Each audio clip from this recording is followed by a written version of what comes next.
Hello, नमस्कार। मेरा नाम डॉक्टर प्रसन्न है और मैं एलपीयू में सहायक प्राध्यापक सह कृषि विज्ञानी के पद पर कार्यरत हूँ एग्रोनॉमी डिपार्टमेंट में। सबसे पहले तो मुझे बहुत खुशी हो रही है कि मैं इस लाइव सेशन के थ्रू अपने एग्रीकल्चर के इम्पोर्टेंस को आप सबके सामने बताने के लिए आया हूँ। और इसके लिए मैं सबसे ज़्यादा धन्यवाद देना चाहूँगा बिहार कैरियर पोर्टल का, जिन्होंने ये अपॉर्चुनिटी मुझे दिया। सो एग्रीकल्चर ये एक बहुत ही इंटरेस्टिंग सब्जेक्ट है और ये आपके करियर से जुड़ने वाली बहुत ही इंपॉर्टेंट एंड लाइफ सब्जेक्ट है एज वेल। अगर आप देखें एग्रीकल्चर को तो सबसे पहले मैं ये बताना चाहूँगा कि आप लोग समझते हैं एग्रीकल्चर का मतलब सिंपल सा एक खेती बाड़ी है, बट एग्रीकल्चर एक बहुत ही बड़ा डोमेन है। इसके अंदर बहुत सारे रिसर्च होते हैं। जवाहरलाल नेहरू कहते थे कि सब कुछ को रोका जा सकता है, everything can be wait, but agriculture can not wait. कहते थे कि सब कुछ को कुछ समय के लिए रोका जा सकता था, लेकिन एग्रीकल्चर को नहीं रोका जा सकता है, क्योंकि एग्रीकल्चर आपके 3 मूलभूत आवश्यकताओं को पूरा करता है। सबसे पहले वो आपके रोटी, कपड़ा और मकान, अगर आप देखें तो कहीं न कहीं उन सारी चीज़ों को पूरा करता है। तो मैं आप सबसे ये आह्वान करता हूँ कि अगर आप एग्रीकल्चर को सिर्फ खेती बाड़ी समझते हैं तो आप इस तरह का मिसअंडरस्टैंडिंग ना रखें। ये एक बहुत ही बड़ा लाइफ सब्जेक्ट है और इसके बिना you can't sustain the world at all. आप अपने वर्ल्ड को सस्टेन नहीं कर सकते हैं। कहते हैं ना कि आजकल अगर मैं अपने पर्सनली अगर आप लाइफ में पूछें कि जैसे कि अभी मार्स पर रिसर्च हो रही है, मून पर रिसर्च हो रहा है और लोग तमाम तरह के जो है सो एक्टिविटीज़ कर रहे हैं, तो मेरा एक कहना है कि if you establish the agriculture in the any planet, अगर आप किसी भी प्लेनेट पे एग्रीकल्चर को एस्टैब्लिश कर दें तो आई एम डैम श्योर कि लाइफ ऑटोमेटिक शुरू हो जाएगी। लाइफ ऑटोमेटिक शुरू हो जाएगी अगर आप एग्रीकल्चर को वहाँ पर एस्टैब्लिश कर दें। सो विद दिस वर्ड्स मैं सबसे पहले most welcome to all my students, जो भी स्टूडेंट्स हैं जो जुड़े हैं, जिन्हें डायरेक्टली और इनडायरेक्टली एग्रीकल्चर के बारे में जानना है। आज के इस विषय में आज का जो लाइव सेशन है, this is basically for the career. आप एग्रीकल्चर में कैसे जुड़ें, कैसे अपना एजुकेशन पूरा करें, कौन कौन सी यूनिवर्सिटीज़ हैं, कहाँ कहाँ जो है सो इसमें आप जॉब प्राप्त कर सकते हैं, जॉब अपॉर्चुनिटीज़ क्या है। एक बात मैं और कहना चाहता हूँ, this is the time of competition, this era is the time of competition, and we have lot of different branches. We have agriculture branches, we have engineering, medical, जो भी इंटरेस्ट है आपको, बहुत सारे ब्रांचेज हैं। बट इफ यू सी, अगर आप देखें कि व्हाट इज द एक्चुअल क्या मैं कौन सा ऐसा फील्ड है जिसमें कि consistent you will see the consistent job opportunities, you will see the consistent job opportunities, then among all the subjects I will prefer the agriculture. मैं एग्रीकल्चर को प्रेफर करूंगा क्योंकि एग्रीकल्चर में असीमित संभावनाएं हैं, डिफरेंट फॉर्म्स में है। मैं सारी चीज़ें आज मैं बताऊंगा कि कैसे एग्रीकल्चर जो है सो डिफरेंट फॉर्म्स में जो है सो लोगों को डिफरेंट जॉब्स उपलब्ध करवाती है एंड ऑल, अंडरस्टैंड। सो आइए सबसे पहले मैं जानना चाहूँगा कि एग्रीकल्चर के बारे में। So agriculture is the combination of the art and science both. You have to put your skill in the science form as well as you have to put your skill in the arts form. दोनों के form में आपको रखना पड़ेगा agriculture को। Okay, सो agriculture की जो courses हैं, जो एग्रीकल्चर की जो क्लासेस हैं, जो एग्रीकल्चर की जो आप की एजुकेशन लेना चाहते हैं, so it will start from your inter classes as well. आप इंटर क्लास से एग्रीकल्चर जो है सो पढ़ना शुरू कर सकते हैं and you can go for the higher career in the form of the BSc agriculture, in the form of the MSc agriculture, in the form of the PhD agriculture, and you can appointed as the lot of different positions in the India and abroad as well. Understand? You can appointed the lot of positions. So one by one मैं cover करना चाहूँगा ताकि आप लोगों को confusion ना हो। सबसे पहले कोई स्टूडेंट अगर एग्रीकल्चर से स्नातक करना चाहता है या सपोज डैट वो अगर BSc एग्रीकल्चर करना चाहता है, तो इसकी जो स्ट्रेटजी है, सबसे पहले स्ट्रेटजी ये है कि ICAR, this is the governing body of the agriculture, central governing body of the agriculture, ICAR। And I am damn sure कि आप सारे लोग डेफिनेटली सुने होंगे ICAR के बारे में। This is not a new word, this is very common word, Indian Council of Agriculture Research. Indian Council of Agriculture Research, आप इस चीज़ को जानते होंगे। This is the central body, understand, and they can govern the whole control, they have the key drivers. उनके पास जो होती है ना, की होती है पूरे एग्रीकल्चर की, अंडरस्टैंड। सो ICAR के थ्रू जो है सो एग्जाम होती है अगर कोई बच्चा अगर कोई बच्चा जो है, अगर वो मतलब कि इंटर में मैथमेटिक्स डिसिप्लिन से है या सपोज दैट बायोलॉजी डिसिप्लिन से है, no problem, they can appear in the ICAR common entrance for the BSc examination, understand. और उस BSc एग्जामिनेशन में अगर आप अपीयर होते हैं और आप अगर क्वालिफाई करते हैं तो सीट्स जो होते हैं से दे आर फ्लैक्चुअल, वो फ्लैक्चुएट होता रहता है। And they have different disciplines as well. अगर आप ICAR में वो एग्ज़ाम को क्वालिफाई करते हैं तो अकॉर्डिंग टू रैंक आपको जो है सो अलग अलग तरह के इंस्टीट्यूशंस में एडमिशन मिलेगा। सो भारतवर्ष में बहुत सारे एग्रीकल्चर विश्वविद्यालय हैं और सारे के सारे बड़े टॉप क्लास के एग्रीकल्चर विश्वविद्यालय हैं। सारे का कंट्रोल ICAR की तरफ से होता है एंड सेंट्रल बॉडीज़ भी उसमें इन्वॉल्व हैं, स्टेट बॉडीज़ भी उसमें इन्वॉल्व होते हैं। तो आप क्या करें कि आफ्टर योर इंटरमीडिएट, आपने जब इंटरमीडिएट क्वालिफाई कर दिया है, whether this is your math background और someone have the biology background, no problem, you should appear in the ICAR common entrance test. आपको वहाँ पे अपीयर होना है। अगर आप अपीयर होते हैं और अगर आप क्वालिफाई होते हैं तो आई एम डैम श्योर कि आपका सिलेक्शन उसमें होता है। और अकॉर्डिंग टू योर रैंक, आपके रैंक के अनुसार जो है सो आपको डिसिप्लिन्स और आपको जो यूनिवर्सिटीज़ हैं वहाँ पर आपको एडमिशन मिलेगा।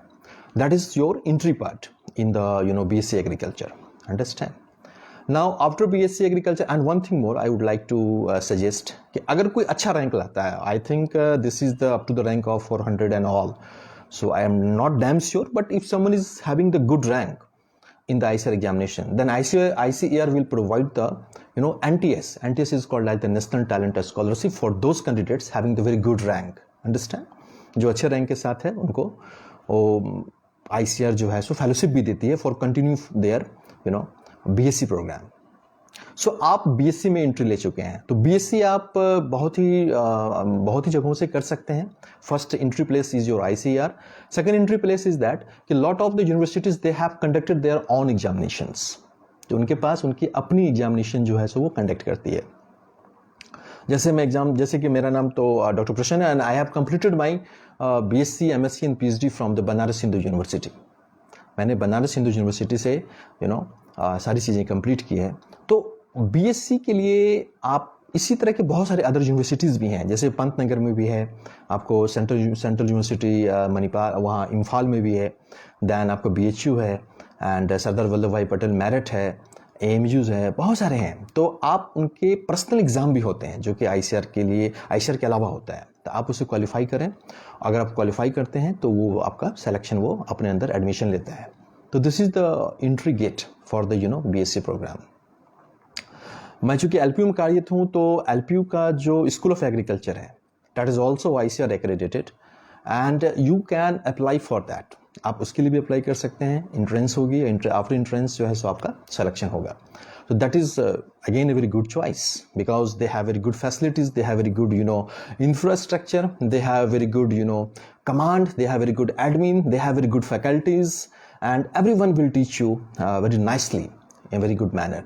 जो कहते हैं कि अपडेटेड वर्जन में जो आपकी जो टीचिंग होगी, so definitely for that one LPU is very good platform for you. आपके लिए LPU जो है सो बहुत ही अच्छा काम करेगा, तो आप इसमें भी जा सकते हैं। सो मेरा कहने का ये तात्पर्य है कि BSc में एंट्री के लिए you have two options. One option is you can go for the ICAR all India competitive examinations and second option is कि आपको इंडिविजुअल जो यूनिवर्सिटीज़ अपना टेस्ट निकालती है आप उसमें भी अपीयर होकर क्वालिफाई कर और जा सकते हैं। But remember this the amount of the number of the candidates it is very huge, बहुत ज़्यादा होता है ना, candidates number and all it is very huge. So you have to go and appear in the examinations with full preparation. आपके साथ अच्छा preparation होना चाहिए, इसके साथ ही आप जो है उसमें अपीयर हो सकते हैं। Otherwise some time you will face the rejection, okay, otherwise you will face the rejection and this is a common task for your life as well। पूरे आपकी ज़िंदगी के लिए भी टास्क है कि whenever you face some competitions, whenever you face some examinations, be sure कि you are fully prepared, understand? Then the examinations can identify whether you are eligible for the selections or not, understand? Now please come on that। okay, आपने BSc कर लिया। BSc 4 वर्ष की programme होती है और बहुत ही इंटेंसिव कोर्स होता है ये, और उसमें बहुत सारे एस्पेक्ट्स हैं।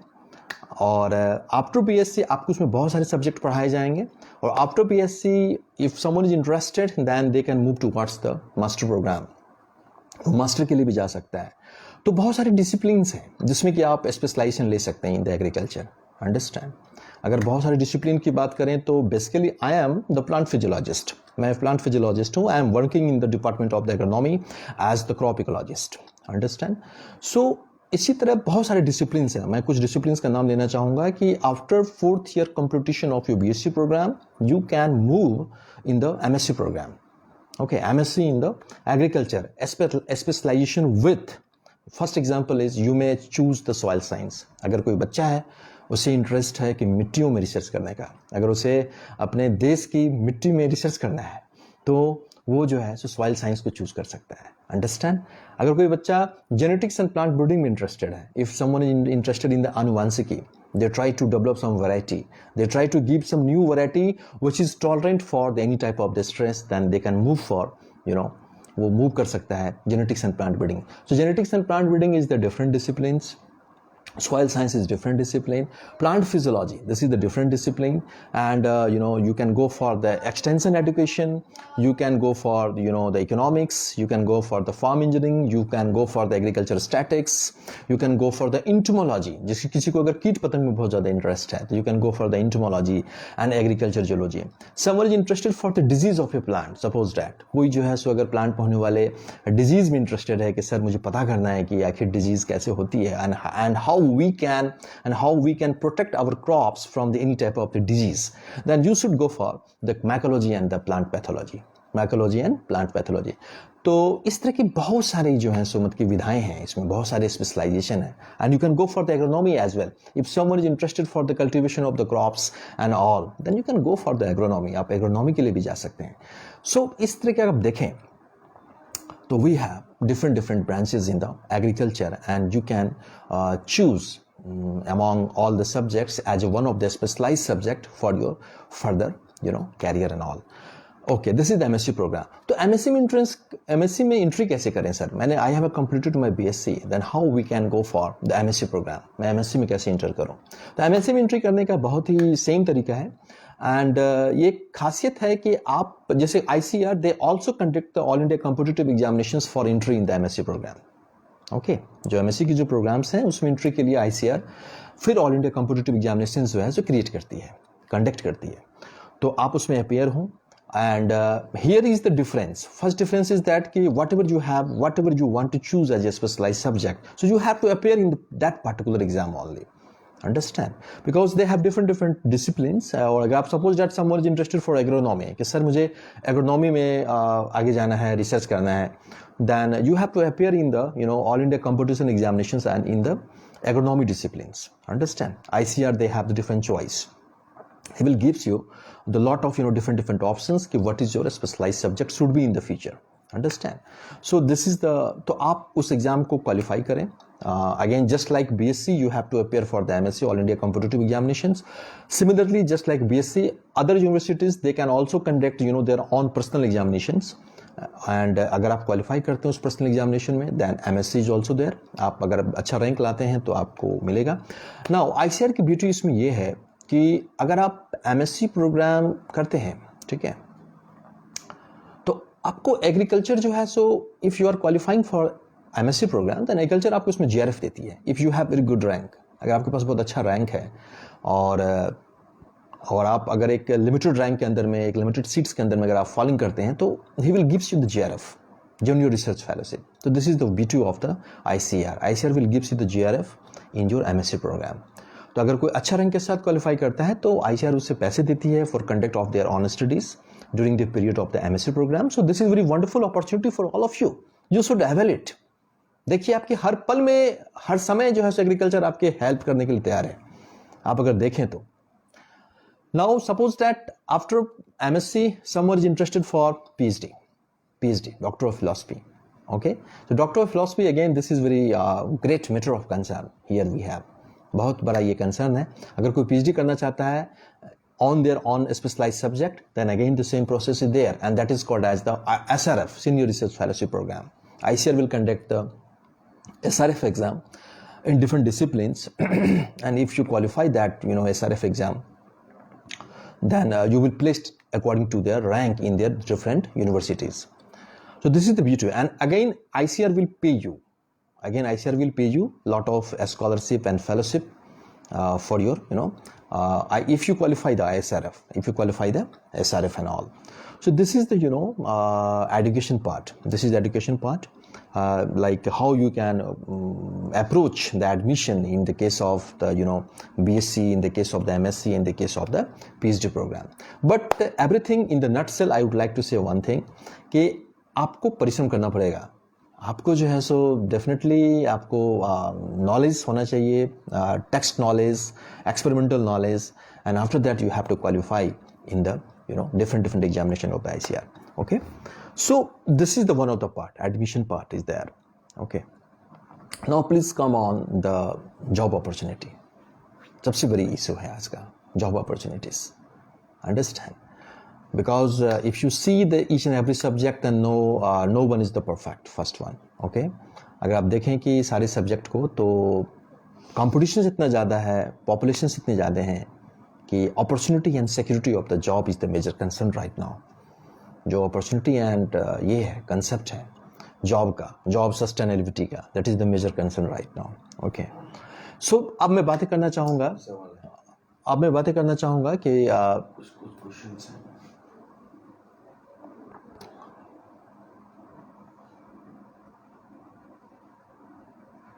ओके, राज वत्स, प्रणाम सर मैं गांव से हूं और डेयरी के बारे में बताएं.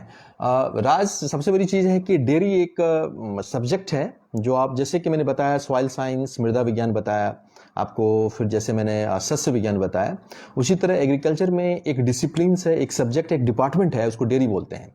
And this is really very wonderful department.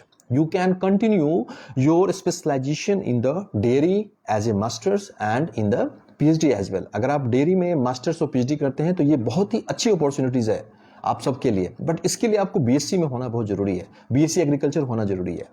और अगर आप डेयरी में, अगर आप टॉप इंस्टीट्यूशंस में जाना चाहते हैं तो you must have the name of the NDRI Karnal, national dairy research institute. अगर आप अच्छे से तैयारी करेंगे तो आपका एडमिशन जो है मास्टर्स में और PhD में NDRI करनाल में हो जाएगा. Understand? NDRI Karnal, National Dairy Research Institute. So this is the very big branch. Dairy जो है animal husbandry and dairy branch. This is very interesting and in this way आप इसमें फिर अगर आप जब क्वालिफाई करेंगे तो क्वालिफाई करने के बाद जो है सो NDRI के अंदर बहुत सारे अदर डिसिप्लिन्स हैं विद इन द डेयरी, जैसे कि food processing and dairy and other. I don't know too much about this subject because but if you qualify, if you want to take the admissions in the dairy, then you should qualify the NDRI. Okay, you can take the dairy programs in your master program as well. आप जब master के programme में हैं, जब आप master कर रहे हैं, तो उस समय आप स्पेशलाइजेशन में डेयरी आप रख सकते हैं. तो जितनी भी डेयरी की चीज़ें हैं सब कुछ आपको बताई जाएगी और टोटल चीज़ बताई जाएगी. और अगर आप PhD करना चाहते हैं तो सेम इंस्टीट्यूशन से भी कर सकते हैं, and if you want then you can go for the higher studies in the NDRI and all. Any question please?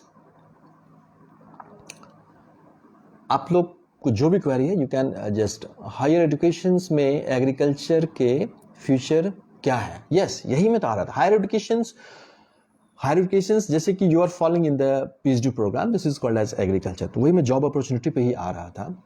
तो जॉब अपॉर्चुनिटीज़ अगर मैं करूं, अगर हायर एजुकेशन आप लेते हैं और जॉब अपॉर्चुनिटी की बातें करूं, तो सबसे पहले इसमें बहुत सारे डिफरेंट डिसिप्लिन्स हैं जिसमें कि आप जॉब कर सकते हैं. जैसे कि अगर आपके पास PhD है और अगर आप ICR का नेट क्वालिफाई हैं, नेट GRF जो भी है, अगर आप क्वालिफाई हैं, specially NET national eligibility test, तो आप किसी भी कृषि विश्वविद्यालय में सहायक प्राध्यापक और उनके असिस्टेंट प्रोफेसर, एसोसिएट प्रोफेसर के पोस्ट पर आप कार्यरत हो सकते हैं. किसी भी एग्रीकल्चर यूनिवर्सिटी में जो सिलेक्शन होती है उसके लिए आपको PhD और आपको जो है सो नेट का होना बहुत ज़रूरी है. अगर आप चाहते हैं कि आप टीचर बने, प्रोफेसर बने, तो एक आपका एक फॉर्म है कि आप एग्रीकल्चर में अगर आप टीचर की टीचिंग शैक्षणिक क्षेत्र में जाना चाहते हैं, शिक्षा लेक्चरर के पोस्ट पर जाना चाहते हैं या सपोज डैट प्रोफेसर के पोस्ट पर जाना चाहते हैं, तो सबसे पहले आपको PhD करना है. एंड अगर आप PhD करते हैं तो definitely it will fall under the higher education. And second thing कि आपको जो है सो नेट जो है जरूरी है. Without net and PhD you can't apply for the assistant professor. Understand. तो अगर आपके पास ये दो चीज़ें हैं तो आप, चूंकि बहुत सारे विश्वविद्यालय हैं and time to time intervals पर बहुत सारे इक्विपमेंट आते हैं, बहुत सारे एडवर्टीजमेंट आती है and they will advertise lot of post and according to your disciplines का आप देखें कि आपके पोस्ट आपके डिसिप्लिन में कितनी है और आप यू शुड अप्लाई. आप अप्लाई करेंगे, अप्लाई करने के बाद जो है सो आपकी स्क्रीनिंग होगी, आपकी एलिजिबिलिटी टेस्ट होगी, सब कुछ होगी. उसके बाद आपको इंटरव्यू के लिए कॉल किया जाएगा और इंटरव्यू में सारी चीज़ों के आपस में होने के बाद फाइनल जो है सो उसका स्कोर बनता है. And then after you have appointed as the assistant professor और associate professor and professor in the different university. But for the beginners the entry place is the assistant professor. तो आप assistant professor के रूप में किसी भी कार्यरत institution में काम कर सकते हैं. पहला चीज़ है. दूसरा चीज़ कि ICAR खुद जो है सो अपनी एग्जाम कंडक्ट कराती है फॉर साइंटिस्ट. अगर कोई रिसर्च के फील्ड में आगे जाना चाहता है, रिसर्च, ओके, अगर कोई रिसर्च करना चाहता है तो ICAR की ASRB है, agriculture scientist recruitment board, ASRB.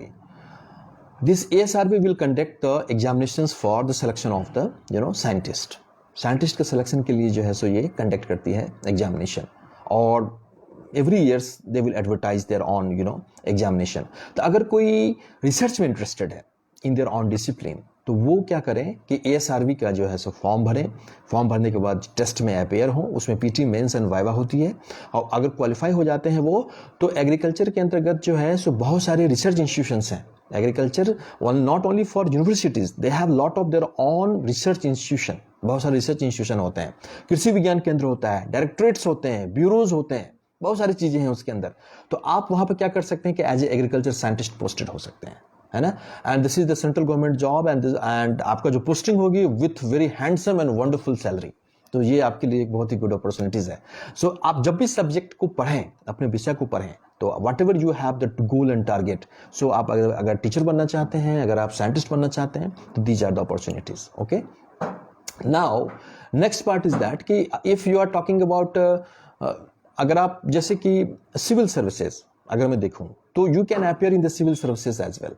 अगर कोई इंटरेस्टेड है कि सर मुझे IAS IPS बनना है, okay, then you can choose agriculture as one of the subject. Understand. And just after the BSc you can opt as the optional विषय as the agriculture and one more and should appear in the civil services. तो civil services में भी आप जा सकते हैं.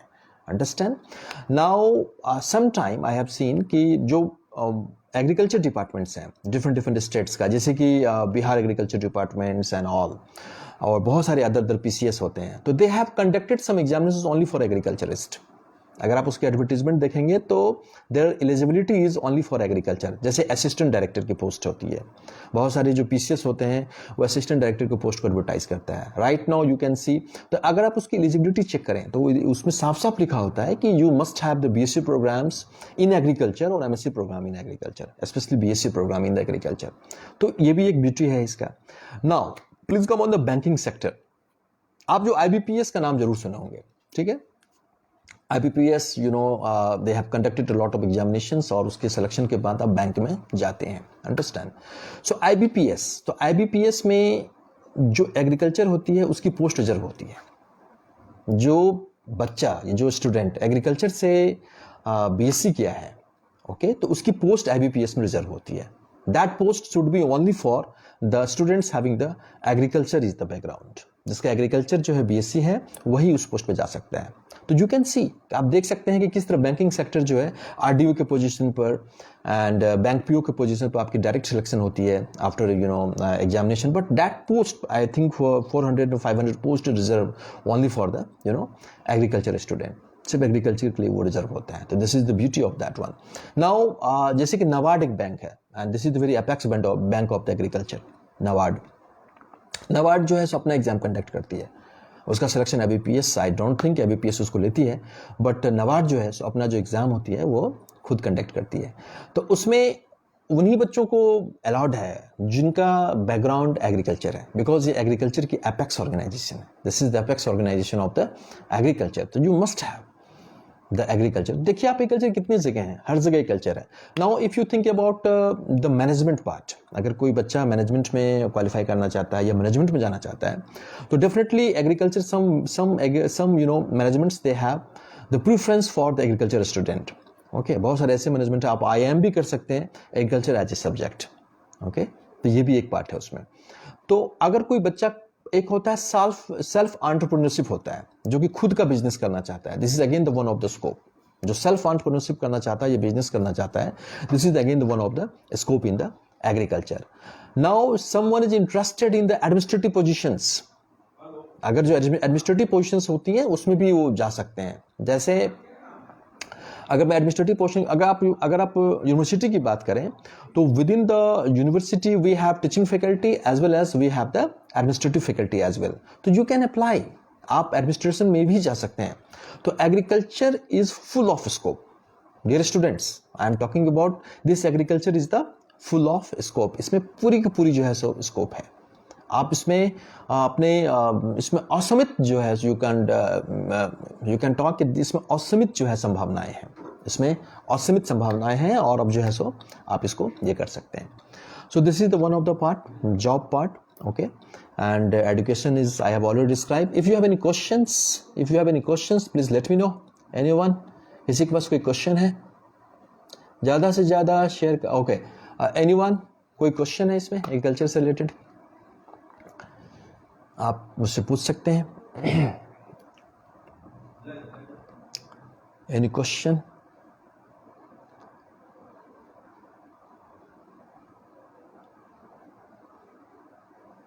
Okay, अगर कोई someone is interested to go abroad, कोई अगर अब्रॉड जाना चाहता है एग्रीकल्चर के थ्रू, सपोज दैट अगर वो एग्रीकल्चर एज द डिसिप्लिन है उसका, और वो अगर अब्रॉड जाना चाहता है, then again there is very good opportunity for the abroad visit of the students having the agriculture program. This can be agriculture program. जैसे Cornell USA, you can fight for the USA Cornell. आप Cornell USA जा सकते हैं because they have their own separate agriculture department, और उसको जाने के लिए आपको little bit you must have the degree of the agriculture as well as you must have the efficiency of the English as well. आपको English की भी efficiency जो है होनी चाहिए। आइदर इट में बी टॉफेल, आइदर इट में be the GRE, either it में बी द IELTS। अगर इन तीनों चीज़ें हैं तो आपके पास, तो आप एग्रीकल्चर को लेकर फॉरेन से भी अपना PhD प्रोग्राम कर सकते हैं। Now someone is interested for post doc just after the PhD, then you can go for the post doc as well. This is the very higher degrees and this are the real core of the higher degrees. अगर आपके पास इन सब चीज़ें होती है, अगर आप करते हैं, तो आई एम डैम श्योर कि आप लोग जो हैं सो फुल ऑफ एग्रीकल्चर हैं, है ना। और इसमें असीमित संभावनाएं हैं, आप एग्रीकल्चर को आप इन लेमैन की तरह सिर्फ खेती बाड़ी ही ना समझें, इसमें बहुत सारी चीज़ें हैं, रिसर्च हैं, और आज जो है सो this is the calling subject. You may be called that this is the calling subject. What is the meaning of calling? यहाँ पर इसकी कॉलिंग का क्या मतलब है? कॉलिंग का सिंपल सा मतलब है कि this is the need right now, this is the need. ये सब्जेक्ट की आज जरूरत है, सबके लिए जरूरत है। मैं चाहता हूं कि each and every family have the one child with graduate और पोस्ट ग्रेजुएट और PhD विद एग्रीकल्चर। अंडरस्टैंड? क्योंकि जलवायु परिवर्तन, आप सोच रहे होंगे आजकल जो है सो जलवायु परिवर्तन एक बहुत बड़ा मुद्दा है। इसके चलते हमारे क्रॉप्स होते हैं सो वो डैमेज हो जाते हैं। We are unable to get a right and optimal and sustainable productivity of the crops. तो इसके लिए आप सबको ही आगे आना है, because you can do lot of research, you can do lot of new strategy and you can protect the crops and you can get very nice result as well. So that's why, and जलवायु परिवर्तन, this is not under your control, this is not under your control. So always the agriculture is the gamble of climate as well. You called it as the gamble of climate. So आप सबको agriculture में most welcome again. अगर किसी के पास कोई question है then let me know. Any question please?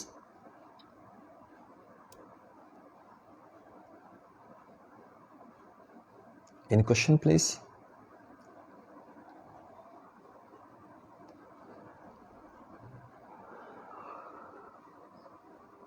Okay, भैया अगर कोई स्टूडेंट एग्रीकल्चर से पढ़ाई किया है और वो ग्रामीण परिक्षेत्र में कुछ व्यवसाय के तौर पर एक्सटेंड करना चाहता है तो क्या करें? बहुत ही अच्छा क्वेश्चन है, आई अप्रिशिएट दिस क्वेश्चन। अगर आपने एग्रीकल्चर के क्षेत्र से किया है तो सबसे पहले मैं आपको ये बताना चाहूँगा कि जो लोग जो स्टूडेंट या जो भी बीएससी एग्रीकल्चर है, they are only eligible for the licence for the fertiliser and herbicides. जो हर्बिसाइड और पेस्टिसाइड्स का अगर कोई अपना वो व्यापार करना चाहते हैं तो उनके लिए जो लाइसेंस की जरूरत होती है उन्हीं को मिलती है जिनका ग्रेजुएशन जो है सो एग्रीकल्चर से है। पहला चीज है ना, अगर आपके पास थोड़ी सी पूंजी है और अगर आप अपना व्यापार करना चाहते हैं एज ए फर्टिलाइजर डीलर और sometime you be called as the pesticides dealer, तो आपको जो लाइसेंस मिलेगी वो उन्हीं को मिलेगी जिनके पास बीएससी एग्रीकल्चर है। This is the first benefit. Second benefit कि अगर आप अपना स्वयं का व्यवसाय करना चाहते हैं बिसाइड्स दिस थिंग, तो आप मशरूम कल्टीवेशन कर सकते हैं, आप वर्मी कंपोस्टिंग कर सकते हैं, और आप जो है सो some time in the small pond you can do for the fishery कर सकते हैं, यू कैन पोल्ट्री, आप समेकित कृषि कर सकते हैं, इंटीग्रेटेड फार्मिंग्स कर सकते हैं, you can do the integrated farmings as well. तो these are the very right opportunities. आप vermicompost production and you can do for the poultry, you can go for the mushroom cultivations. तो ये सब छोटी छोटी चीज़ें हैं but बहुत ही मुनाफे की चीज़ें हैं।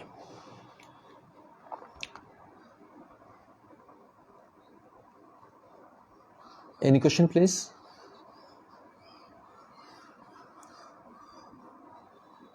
Any question? Let me no.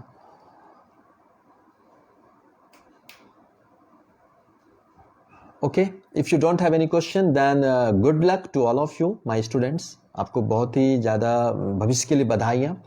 और if you feel any question then you can ask on my WhatsApp number. My WhatsApp number is the 900-550-4507. This is my WhatsApp number and you can write any question. Yes sir, please let me know the answer of this question, then I will be always there for you.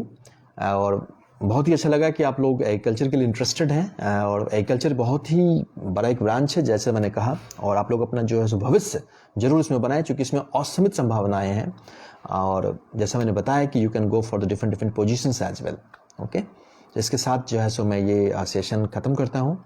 सो धन्यवाद। और मैं last में फिर से सबसे पहले तो मैं आप लोगों को आभार व्यक्त करना चाहूँगा, और सबसे ज़्यादा जो मेरा आभार है from the bottom core of my heart to the Bihar career portal, जिसने मुझे ये अपॉर्चुनिटी दिया कि मैं बच्चों के सामने आऊँ और आकर जो है एग्रीकल्चर के बारे में 2 शब्द कह सकूँ। So I am very thankful to the Bihar career portal from the bottom core of my heart. All the best.